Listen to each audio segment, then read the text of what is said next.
Berangkas bos timah Tamron Tamsil disita Kejaksaan Agung atau Kejagung setelah terlibat dugaan korupsi timah 271 triliun rupiah. Isi berangkas itu sangat mencengangkan lantaran berisi kepingan emas hingga uang cash ratusan miliar. Tamron Tamsil merupakan official ownership CVVIP tersangka korupsi timah ke-9. Ia juga seorang pengusaha kuat dari Koba, Bangka Tengah. Setelah ditetapkan sebagai tersangka dan ditahan Kejagung, harta kekayaan Tamron saat disita pun disorot. Lebih dari puluhan miliar uang cash disita dalam bentuk rupiah, jutaan dolar Amerika, dan dolar Singapura. Rinciannya, uang bermata rupiah sebesar 83 miliar 835.196.000 rupiah. Kemudian ada 443.400 dolar Singapura. Lalu 1.547.400 dolar Amerika dan 1.840 dolar Australia. Selain uang tunai, ditemukan pula emas logam mulia seberat 1062 gram. Selain Tamron, sang adik Tony Tamsil juga ikut ditahan di Lapas Kelas 2A Pangkal Pinang sejak Kamis 25 Januari 2024. Menteri Sosial Tri Risma hari ini mengatakan pihaknya tidak mengusulkan bantuan sosial atau Bansos El Nino. Hal ini diungkapkan Risma saat dihadirkan dalam sidang lanjutan sengketa hasil Pilpres 2024 di Mahkamah Konstitusi atau MK pada hari ini, Jumat 5 April 2024. Ketua MK Suhartoyo awalnya bertanya kepada Mensos Risma, apakah kementeriannya pernah mengajukan pengadaan Bansos El Nino. Namun Risma mengatakan pihaknya tidak berani mengusulkan karena belum mengetahui keadaan keuangan negara. Risma menjelaskan bahwa usulan tersebut biasanya diadakan dalam rapat. Lalu dalam rapat tersebut akan disepakati keputusan tertentu. Sementara itu Menko Perekonomian Erlangga Hartarto mengakui adanya arahan dari Presiden Jokowi. Ia mengatakan Jokowi meminta keempat menterinya untuk memberikan penjelasan sejelas-jelasnya. Erlangga mengklaim tidak ada arahan khusus dari Jokowi terhadap keempat menterinya. Mereka hanya diminta untuk memaparkan sesuai dengan tugas dan fungsinya masing-masing.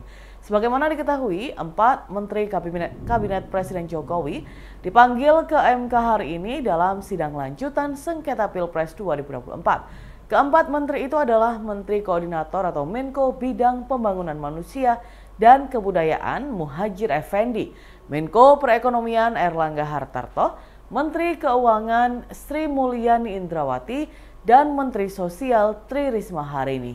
Dalam kesempatan ini mereka menyampaikan paparan awal sebelum kemudian majelis hakim melontarkan beragam pertanyaan. Namun hanya majelis hakim yang boleh bertanya kepada mereka. Para pihak dalam sidang ini juga dilarang menyampaikan interupsi. Pada momen yang sama, Hakim Konstitusi Arief Hidayat mengatakan Mahkamah tidak memanggil langsung Presiden Jokowi. Adapun alasannya karena dinilai tidak etis memanggil kepala negara di sidang mahkamah. Pasukan Pertahanan Israel atau IDF telah memblokir sejumlah sinyal untuk navigasi termasuk GPS pada Kamis 4 April 2024. Pemblokiran ini diharapkan dapat melemahkan kemampuan Iran jika seandainya meluncurkan serangan balas dendam terhadap Israel. Dilansir dari Al-Mayadin, sejumlah warga di Tel Aviv melaporkan gangguan navigasi ketika mereka berkendara. Aplikasi pada ponsel menunjukkan bahwa posisi mereka sedang berada di Beirut, Lebanon. Gangguan semacam ini sebelumnya telah banyak dilaporkan di Israel Utara dan daerah dekat Gaza. Namun sangat jarang terjadi di Israel Tengah, seperti Tel Aviv. Dengan adanya gangguan navigasi ini, Israel berharap dapat menghambat efektivitas rudal balistik maupun drone musuh. Sebelumnya pada Senin 1 April 2024, Israel menyerang gedung konsulat Iran yang terletak di Suriah. Serangan ini menewaskan 2 jenderal Iran, serta 5 perwira militer lainnya. Salah satu jenderal yang tewas adalah Muhammad Reza Zahedi, komandan pasukan Quds di Suriah dan Lebanon. Kematiannya pun mengundang amarah dari pemerintah Iran dan militan Hizbullah. Keduanya pun bersumpah akan membalas dendam hingga Israel benar-benar menyesal.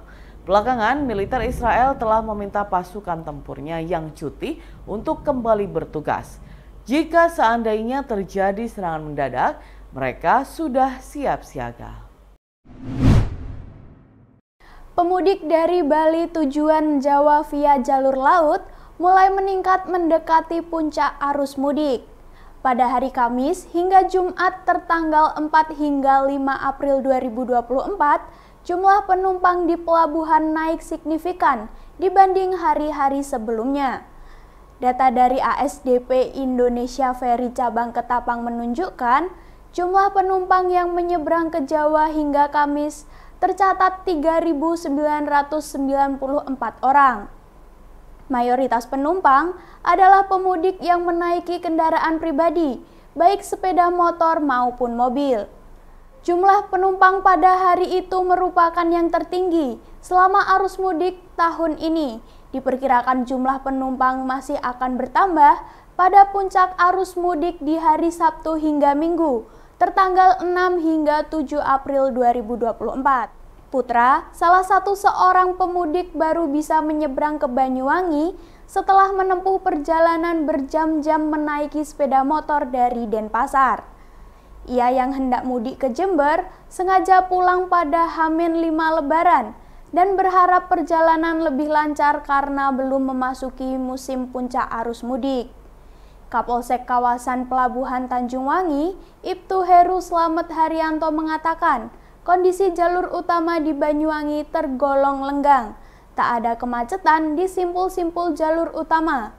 Maka dari itu, rekayasa lalu lintas juga belum diberlakukan.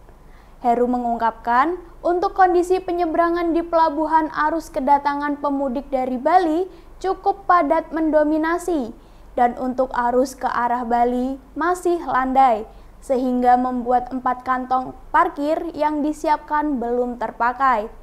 Selain itu, kendaraan tujuan Bali pun masih leluasa menunggu jadwal penyeberangan di area parkir pelabuhan. Dan Tribuners, berikut kita simak bersama wawancara dari seorang pemudik, Putra. Mas, ini mudik dari mana? Dari Bali kan? Dari Bali, daerah mana? Denpasar. Denpasar. Ya. Tadi perjalanan lancar nggak Mas dari Denpasar ke sini? Ya alhamdulillah, saya sedikit, agak lecet dikit. Berapa jam tadi? Kami sih berangkatnya jam 3 subuh. 3 subuh. Nah, baru bisa masuk kapal jam berapa? Jam 8. Jam 8. Ini mau pulang kemana nih Mas? Ini Mas, Masih ngantri nggak sih Mas? Di pelabuhan. Masuk pelabuhan macet ya tadi? macet. Berapa jam buat masuk ke kapal itu dari pintu masuk pelabuhan? Adalah 1 jam, 2 jam. 1 jam. Gelaran razia hingga penggerebekan terhadap petasan dilakukan oleh Polres Bangkalan menjelang perayaan Hari Raya Idul Fitri. Dalam sepekan terakhir, polisi menyita sedikitnya hampir 4.000 lebih petasan dari 2 titik berbeda serta 2 kuintal bubuk mercon. Penggerebekan pertama terjadi di rumah milik SR, 41 tahun, warga desa Martajasa, Kota Bangkalan pada 25 Maret 2024. Sekitar pukul 22:12 waktu Indonesia bagian Barat. Barang bukti yang disita berupa 2.100 mercon, 1 kardus kertas sumbu, 3 kardus selongsong, 1 kardus kertas bungkus selongsong, 1,5 karung belerang, 1/2 karung bubuk mercon sreng, dan 1 kuintal bubuk aluminium.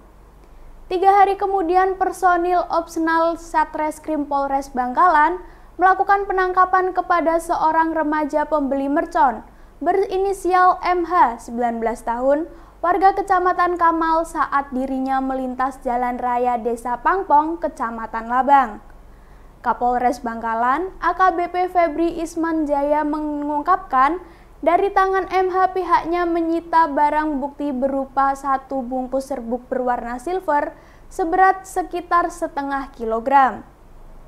Beberapa jam kemudian, polisi juga melakukan penggerebekan di rumah pria berinisial AA, 25 tahun, warga Desa Buluh, Kecamatan Kamal.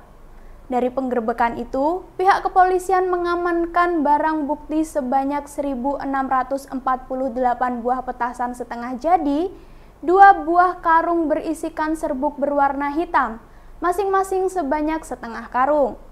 Selanjutnya, 9 bungkus serbuk berwarna silver dengan berat masing-masing 1 kg, 157 buah gulungan kertas bungkus petasan ukuran sedang, 515 buah gulungan kertas bungkus petasan ukuran kecil, hingga beberapa peralatan untuk memproduksi petasan, seperti batang besi dan kayu untuk memadatkan pembuatan mercon. Febri menjelaskan, razia terhadap bahan peledak dalam hal ini mercon tidak hanya dilakukan di 2 tempat itu, namun juga di seluruh kecamatan yang ada di Kabupaten Bangkalan. Dengan adanya razia tersebut, ia berharap bisa memberikan rasa nyaman dan aman kepada masyarakat menjelang perayaan Hari Raya Idul Fitri. Dan Tribuners, berikut kita simak bersama wawancara dari Kapolres Bangkalan, AKBP Febri Ismanjaya. Menjelang Lebaran ini, kami Polres Bangkalan tetap akan melakukan razia-razia petasan, khususnya petasan ya, yang ada di Kabupaten Bangkalan. Himbauannya ya untuk masyarakat terkait petasan. Himbauannya kalau petasan kan tidak boleh ya. Tapi kalau kembang api kan masih diperbolehkan karena memang ada aturan yang tadi kalau petasan memang sesuai dengan undang-undang darurat memang tidak bisa. Dan ada berapa kilo yang diamankan dan? Tadi Iya. kurang lebih 2 kuintal. 2 kintal. Tadi sudah kami musnahkan juga dengan teman-teman dari Gegana Polda Jatim. Dari berapa lokasi itu? Itu Dua lokasi. wilayah Bangkalan semua. 3 desa kayaknya dan semuanya total. Yang paling besar itu yang 3 desa, tapi kan kita operasinya untuk 17 kecamatan, 18 kecamatan. Puluhan awak bus menjalani tes urin yang diselenggarakan BNN Kabupaten Blitar di Terminal Tipe A Patria Blitar pada Jumat 5 April 2024. Tes urin dilakukan untuk memastikan para awak bus bebas dari narkoba selama pelaksanaan angkutan Lebaran 2024. Kepala BNN Kabupaten Blitar, AKBP Bagus Hari Cahyono mengatakan ada 25 awak bus yang menjalani tes urin di Terminal Patria. Hasilnya, semuanya dinyatakan negatif. Bagus menerangkan tes urin penting dilakukan untuk memastikan para awak bus bebas dari penyalahgunaan narkoba. Pasalnya penyalahgunaan narkoba oleh awak bus berisiko terjadi kecelakaan lalu lintas. Ia mengungkapkan BNN Kabupaten Blitar sudah 3 kali menggelar tes urin kepada awak transportasi umum di masa angkutan Lebaran. Sebelumnya, BNN menggelar tes urin untuk masinis dan kru kereta api di stasiun Blitar. Hasil tes urin untuk masinis dan kru kereta api juga dinyatakan negatif semua. Lalu pada Kamis 4 April, BNN menggelar tes urin kepada awak bus di Terminal Kesamben, Kabupaten Blitar. BNN melakukan tes urin terhadap 25 awak bus di Terminal Kesamben. Hasilnya, ada 1 awak bus yang dinyatakan positif amfetamin. 1 awak bus tersebut menjalani rehabilitasi rawat jalan di BNN Kabupaten Blitar. Kepala Terminal Tipe A Patria Blitar, Ferry Sugiharto mengatakan semua awak bus yang menjalani tes urin di Terminal Patria dinyatakan negatif dari penggunaan narkoba. Dan Tribuners, berikut kita simak bersama wawancara dengan Kasat Lantas Polres Blitar Kota, AKP M. Taufik Nabila. Kalau untuk kantor itu memang udah protap setiap hari lah, jadi tapi operasi pun tetap dilakukan. Tiap hari ya? Tiap hari. Ini tadi ada temuan mungkin kan? Sementara belum ada Mbak, masih hasil dari cek urin dari BNN sama pengecekan itu masih berjalan. Kalau untuk bis ini biasanya kalau yang paling dicek itu apa sih? Maksudnya rem atau yang pasti yang dicek itu remnya, kemudian sen-sennya, posisi, kemudian klaksonnya, liter, dan semua bisa juga.